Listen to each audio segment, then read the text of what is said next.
nazala quitté. Mais dès lors que Katamagi, des fois, tu sais que dans un yambaba sango, j'étais présent. Pour nous commémorer Nanzela. Tu sais qu'il y a qui, au lieu de continuer Nanzela wana, tu continues Nanzela wana, bato balingi kotengama. Yango wana lobi, soki to la mokite, soki to la mokite, mboka lobi na lobi na bino dans 2 ans c'est beaucoup. Pourquoi? Kende lelo na Kivu. Kende na Kivu. Nord, Sud Kivu. Continuez na Ituri. Vous allez voir, les pays n'existaient plus. Kende na Walikale. Je vous ai donné l'exemple encore hier. C'est pas des routes. Mais Walikale, ce qui est comme pays, c'est un pays riche. Il y a tout là-bas. Tout. Tout. Beaucoup c'est l'agriculture, beaucoup c'est l'élevage. Les minéraux, les coltan, les or, les nions, les mais, ça on ne peut pas qui makuna pour lobby bakamususu et ça la kuna. Bande konanga na okende mulaité. Vraiment un groupe restreint oyo. Na lingito la mukabanda ya solo. Moto akosa binoté. Oh non, surtout l'élite. L'élite, le peuple a déjà compris. Le peuple congolais a ça mutu soutien ya koteya. Moto akosa binoté au peuple la muki ndengi boya ngono bozomona kotambola, il y a des gens. Je ne demande pas aux gens, les gens ne demandent pas, Yebisabiso, 5 jours, 1 semaine, 2 semaines. Non. Nazalaki na Matadi. Dimanche. Batu ya mwanda babengi. Ngai na kedeki na Congo central na big bon. Boko la temps ezamengité. Na kede na capitale la Congo central, c'est-à-dire Matadi. Bon, on a l'ongle na tsoyi bisasa na yepoto. Dimanche wana silisi, ting batu ya Boma, na ya mwanda balobi ah non. Faut que tu la beauté. Tango ya campagne, oye na mwanda te. Kuyo lekangi na Boma, mais siko po ya te yaka. Bande ko ngai na ke na Boma sans préparation. Au moment na ba vidéo ba balage. Na ke na mwanda, mais j'ai la chair de poule. Mais c'est quoi ça? Talabat. Tout ça pour dire que le peuple est prêt. C'est l'élite. Oyo, bazobiki a biso, tous ont $1 000, $2 000, $3 000. Monto ya corrompre biso parce que le pays vit de corruption. Non, ça la COP, mon boye, mais peuple a ça la COP. Azana moyen aux bon wanate. Biso awa, bino awa, tout ça la makasi. Tango yangoyo. Nzambe a pesi biso chance. Balabara na lingala na biso chance yaka mbala moko. Chance oyo eye ceux qui te saisir en côté esibi. Donc ah vous êtes les cambo oh ngaza boy oh ngaza ekolo boy oh ngaza parti boy oh ngaza non ah ouais dénominateur commun c'est le Congo. Dénominateur c'est le Congo. Ndenge Mobutu a observé tata bo mama bo ekolo bo moko moko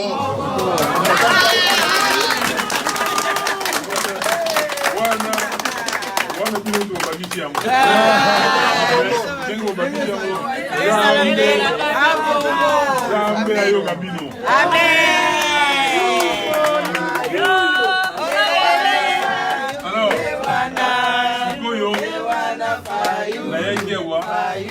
Merci maman nayengi apona oyi sabino moto te akoki kobeta tolo ndenge bobi wana fayolo non zali nzambe asali boye sango alobi boye lokumu na nyonso tozongisela ye oza bakristo mingi na biso awa meme oza bakristo te toleli nzambe azali nzambe oyo tosambelaka oyo tosalelaka oyo tolandaka ye nde asali makambo wana esalama boye bobanga te bominyokola te lobi omoni ngai ndenge nali awa mais je peux vous le dire tant que bapesaki résultat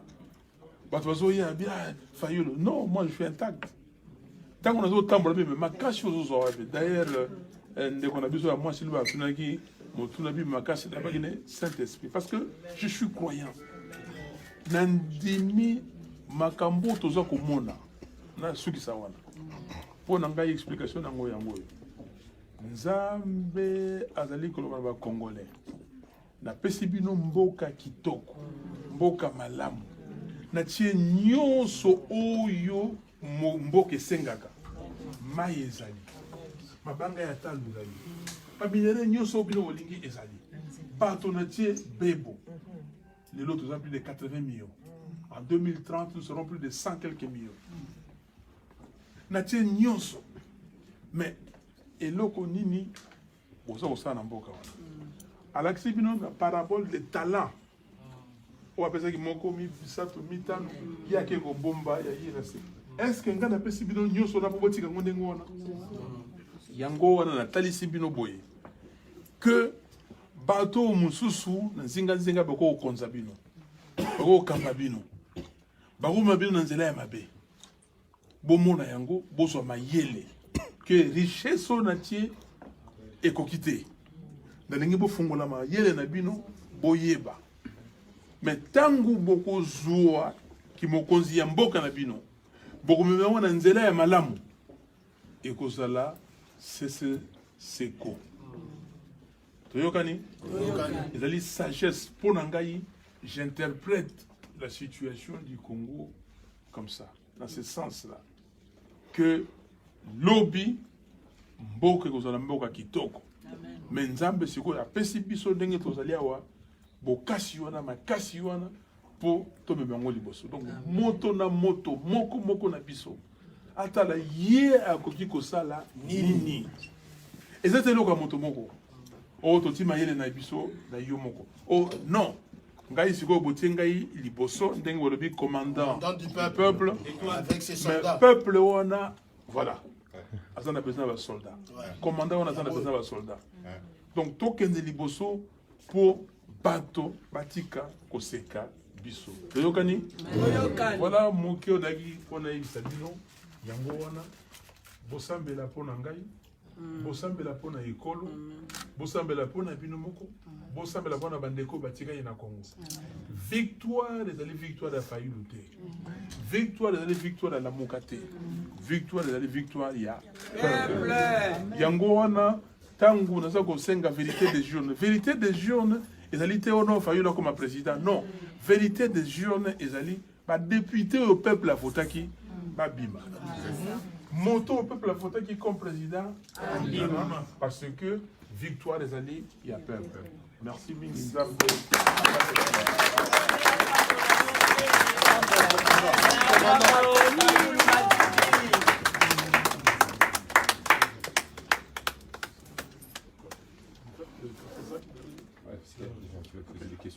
Il y a une question. Oui, une question. Une question aussi. Une question. Attends.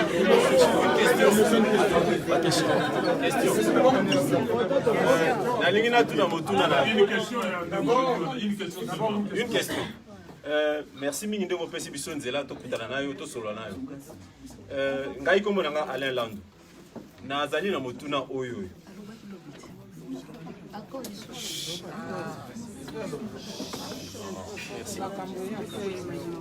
Mawana biso ezalaka po soko moto atuni motuna mbala ya yambo azongi mbala ya mibale mokili lembiye. Mais soko to lembi yo okotambola pe bamboko oyo zotambola te. Eloko mabe ya congolais yango wana. Bazolo bana yo tika okosala susu nini makambo ese esili asi abandi kosala. Mais na bopikili kite na eliki oyo zanango na makasi ondengo zotambola ya kobunda. Biso nyo sozo telema na sima na yo. Elingi koloba boye motuna na ngai yango yo nde ozali commandant biso moko abimisa basoda na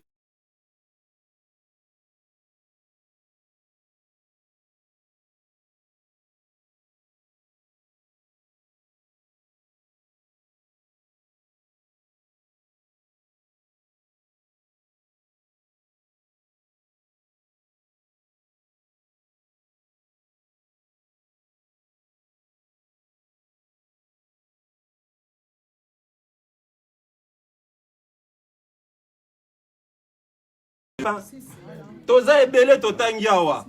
On a besoin de retourner chez nous pour aller poser notre pierre pour l'édifice qui s'appelle le Congo. Tokozonga ndengeni ni soko makambongo ezali kaka boy. Yango tolobi boy. Na yo, na biso. Vous avez parlé de synergie hier. Effectivement, il faut synergie wanezala. Peuple a yo liboso po azo croire na yo, tu as une intégrité morale, excusez-moi, je le dis. C'est pour cela que je suis ici. Vous avez. Tutoyer ou vous voyez ne dépend que du respect qu'on octroie à la personne. Je me posais Donc, question sur nalinga na lo baboy. Nalinga na lo baboy. Tozape na posa ya makanisi o ya yo. Na ba discours na yo. Hôtel misisa biso. Po biso pe tozo makasi ya kopesa yo makanisi. Sinon te tokomona mokonzi azali boso ya zoloba. Nzambe kaka moto asali boye, mais mboko etongami na kaka na nzambe te, les gens se sont battus. Les juifs qui sont écrits dans la Bible ne lisent pas que le Torah. Ils lisent le Torah, ils travaillent. Pourquoi pas nous? Et c'est ce que nous vous demandons, de réveiller cet esprit dans le Congolais. Je vous remercie. Merci.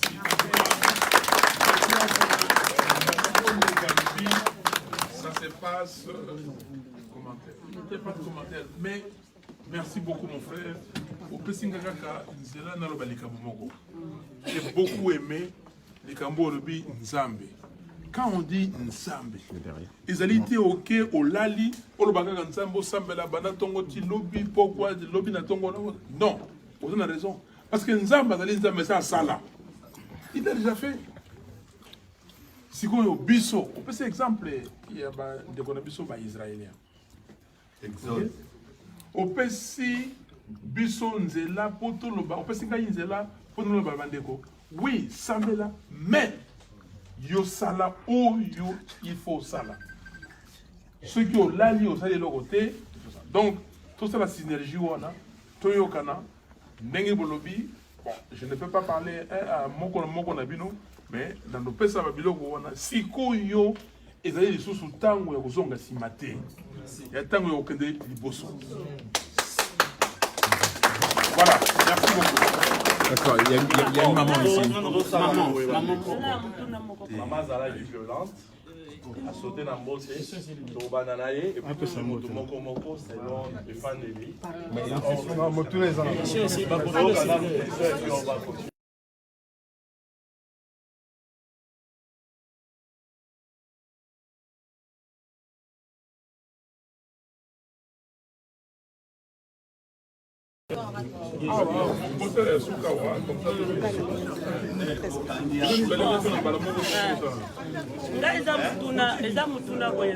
Bonjour le bon président.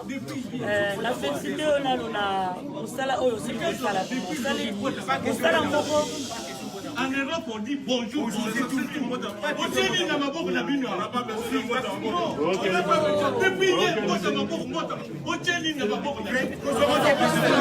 on a créé, on a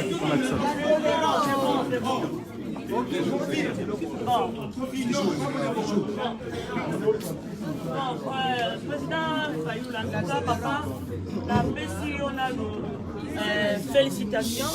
Na kumisa liboso nzambe na biso oyo abatelaki tozalaki na kobanga na ndenge babetaki bagaz lacrymogène ndenge bozosala élection biso nyonso tozalaki kama bolongo na se kolela toka tobangaki tomoni komaki nzambe oyo osambelaka aza vivant nzambe osambela vraiment abikisaki yo ezalaki wafa wasala mais nzambe abimisaki yo en tout cas courage na yo epesi peuple congolais énergie moko ya kosakana te énergie moko débordante epesi sourire même si dollar ekitite même si peuple congolais azangi fufu ya kolia mais effet komona kaka mafa soki ka bimika boy peuple nyonso na moni sourire ezongeli bango peuple baseki peuple donc toute la tournée na yo ele lo mesela ki biso ma esengo makasi bon question poste na ngeza boy question eza question et pas na yo papa question même question peut ba diaspora peut ba répondre président ko répondre biso peut ba diaspora to répondre est-ce que papa okoki ko ndenge peuple za déterminé ndenge yo moko uti ko lobake on doit pas baisser les bras on doit pas reculer nous devons aller de l'avant alors maintenant est-ce que ça sera pas possible ya ko sala au prêter serment devant peuple congolais wandenge bazo yamba yo prêter serment biso koto diaspora sikoyo to bloqué ba ambassade nyonso bata Londres to boko ambassade to bloqué o sali o prêter serment au constitution gouvernement na yo biso koto o sali gouvernement na yo on nommé ba ambassadeur ko nommé ba bénéfice to bloqué ambassade to yibi kaka oyo mafa a nommé eza yeyo biso moko to bimisi bango to tie Londres pe azu bomo yende ni keso na ngana tunyango wala papa na mukuse ça micro. Pour terminer, papa, toza tokotala tete na besoin ka malobate. En tant que corps médical, papa, oza ozo lemba pe mingi. Conseil européen, otala pe médecin, otala pe bilan médical. Na mo oza ko lema makasi vraiment papa. Nzambe na biso azo batela yo ko bosa na te bilan médical vraiment nzamba. Ozo moi repola la mala nzamba zala na yo. Akombo na Yesu. Pe na komba papa Simon Kimbangu. Bonjour Président, Ngai Mama Dorine Kimukusu. Question na ngana tuna. Lobby to zalaki na aéroport. Na ngana tuna boy. Impression ezaki ndeni komo na diaspora ndenge bayaki koyamba yo. Na ndenge to zalaki na salle. Yango na ngana tuna biso nyonso to ye awa. Impression ezani. Voilà. Merci beaucoup. Na kobanda likoso na wana. Mama na yebisaki bino na salle. Omingi soki ma bisu ekokotanga ezokotanga ngai me nazokanga ngo même sikoyo nazokanga ma bisu wana parce que bolingo wana nazoyebisa bino bolingo wana ezali bolingo ya mboka nasepelaki mingi ndenge komona namonaki bino ntango naye kuna namoni bato mais je n'imaginais pas ntango nayaki pa bazelaka bagage mais je n'imaginais pas ekozala ndenge namonaki wana mais nalobi que mokumba oyo na lati ya mokumba monene na yiko tika bino te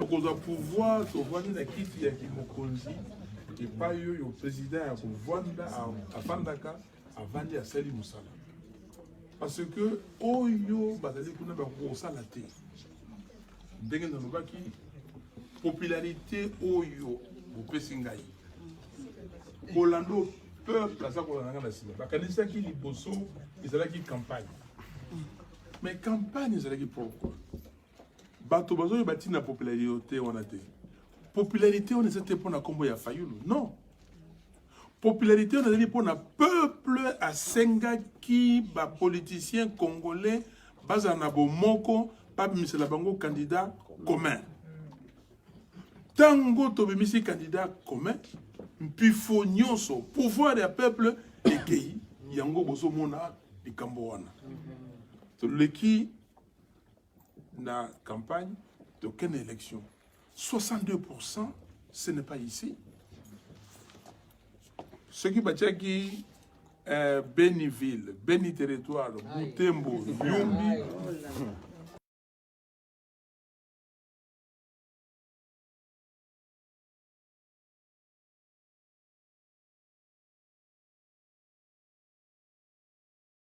Quel de Tina Soka.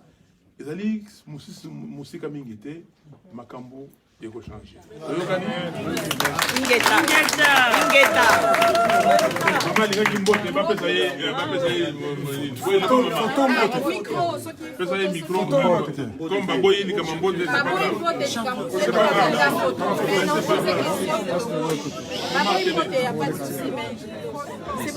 grave. Oui, j'ai une petite question.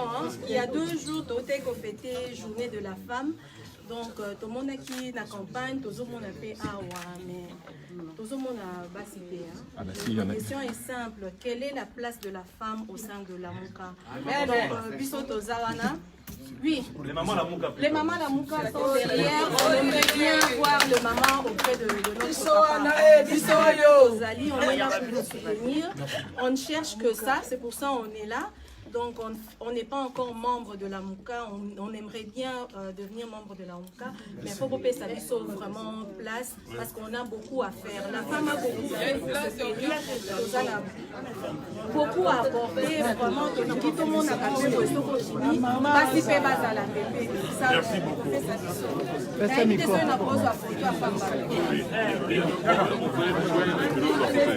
Maman, Otuni Motuna, maman Balobi Bazali wana.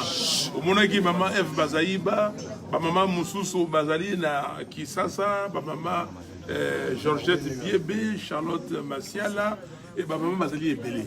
Mais Ozali na droit on a réclamé nini wana, mais Boya Ebele, tous on a longo, tous on a besoin de bino parce que ba maman eloko moko ya maman mo na maman baza molende. Ceux qui maman koti likambo ale bien kozala boye ba trahisaka peut-être te loko ya mibali. Yango na tous on a besoin de bino. Merci bien. Yaka na kati. OK le malade. Ah, s'il te plaît papa, une question. Une dernière question.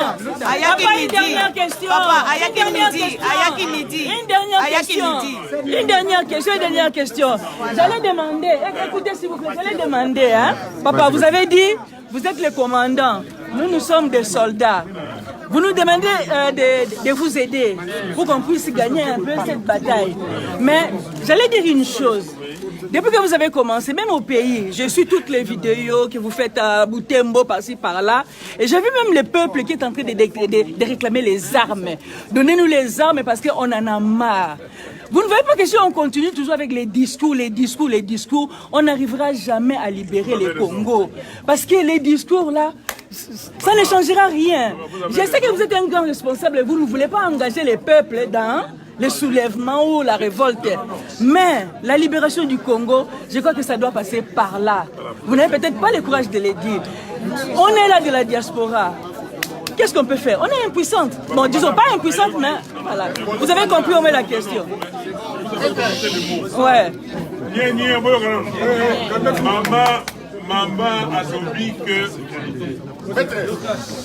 maman a lobby boyé que naza koloba maloba kaka maloba bande kona Kisasa na Butembo partout na Beni na Mwanda basengi na pesa bango ba arme to pesa bango ba arme que la muka pesa bango mais maman a pesi repier mon réponse sans yeba parce que tangu na yebisi bateko et bandaki na njili Sainte-Thérèse na rabina bango que boye ba que bino peuple vous êtes plus puissant que les armes. Vous voyez côté. Mais si quoi vous dites le bas mo yango. Donc on est étape. On le dit soulèvement. Mais est-ce qu'on peut se soulever? Avant de se soulever, il faut avoir les armes. Non. On peut une réponse. Et il y a un autre peut soulèvement, il y a peuple. Vous êtes là. Vous avez aucun idée. Peuple azali conscient.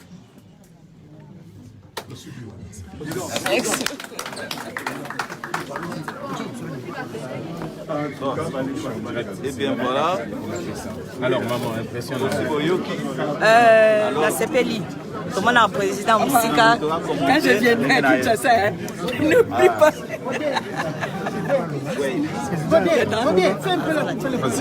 Oui, voilà. Dans la direct.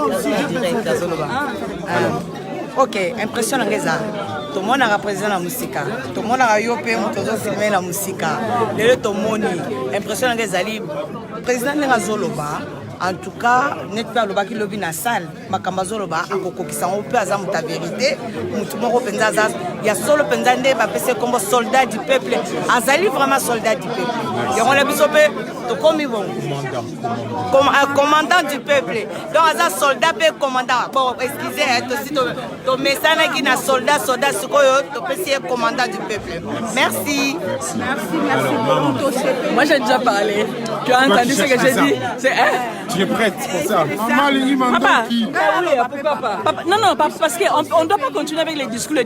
Tout le le monde le sait, et que ce soit le président, tout comme nous aussi, nous savons que la libération du Congo doit passer par quelque chose de catastrophique. Donc le soulèvement, les armes et tout, pour libérer les pays. C'est ça l'unique solution qui nous reste. Parce que là où ils sont là-bas au pouvoir, qu'est-ce qu'ils se disent là? Ah, ils peuvent faire les tours du monde, comme ils veulent, le bruit là. Voilà, les bruits là, tu vois, hein? Donc c'est que rien ne se passera et ils continueront toujours à rester paisiblement là-bas. Nous savons, il ne peut pas dire ouvertement, non, peuple, soulevez-vous, prenez les armes et tout, on ne peut pas le faire. Hein? Donc le président ne peut pas le faire. Mais nous savons que c'est une des solutions qui nous reste maintenant pour libérer ces pays-là. Alors on aimerait savoir, est-ce qu'il y a une stratégie qu'ils ont, que les responsables de la Mouka, attendez par là, Bemba, mais c'est ça, responsable, leader à la Moukako. Moi, un jour chez moi à la maison, j'en avais tellement marre de la situation du Congo que j'avais même dit, mais est-ce que nous de la diaspora, on ne peut pas cotiser de l'argent pour acheter des armes? Armées, je ne sais pas, une bande comment dire, au Congo là, pour libérer ces pays-là. Donc c'est-à-dire les responsables de la Mouka doivent... Bon, inciter au soulèvement, c'est un peu fort, mais je crois, c'est ça qu'ils doivent dire. Mais c'est ça. C'est ça qu'ils doivent demander au peuple. Parce que c'est que ça a imité papa. Ils disent quand même un mot. Ils donnent un mot d'ordre. Nous voulons qu'ils donnent un mot d'ordre au peuple, que le peuple se mobilise, le peuple fasse un soulèvement populaire pour libérer le peuple. Sans un soulèvement populaire, il n'y aura pas une libération. Nous voulons la libération totale du peuple. C'est ça que nous voulons. Nous avons un message fort à nos leaders. Voilà les messages. Allez, bonjour madame, si on ne se voit pas. D'accord. Alors, les responsables de la Mouka auront une réunion prochainement. Au niveau du Sabamoni. Déjà. C'est comme si déjà fait. C'est déjà fait. C'est déjà? C'est déjà fait. C'est déjà fait. D'accord.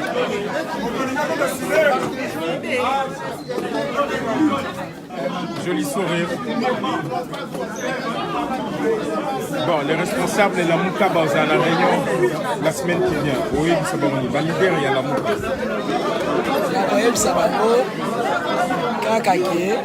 Musala ndenge président alobi musala ezo continue nde sikoyo makambo yango nde yango wana nde ebandi alors nde sikoyo ntango tokobanda ebandi mpenza yango kaka wana obiso osala biso reportage so tolingi tokutana président eside osala biso te oyebisa bato ya lamuka ni ba lider ya lamuka lider ya lamuka ngai na kolinga sikoyo bango nyonso bazala na bomoko tozala bana tata moko mama moko c'est parce que mboka ediki kokende me espoir na biso apart nzambe eza na bango soko bakabwani ntongo eza malamu te vraiment. Les responsables de la Mouka, les leaders, réunion la semaine moi je dirais une chose. Le Congo a besoin d'un seul étoile. Le toit du peuple, c'est Martin Fayulu. Donc, à travers lui, nous aurons une vision. Biso ti to gagner l'élection, les alliés leadership moko ya ko négligé. C'est la raison pour laquelle le message langé est aboué. Tout en remerciant les leaders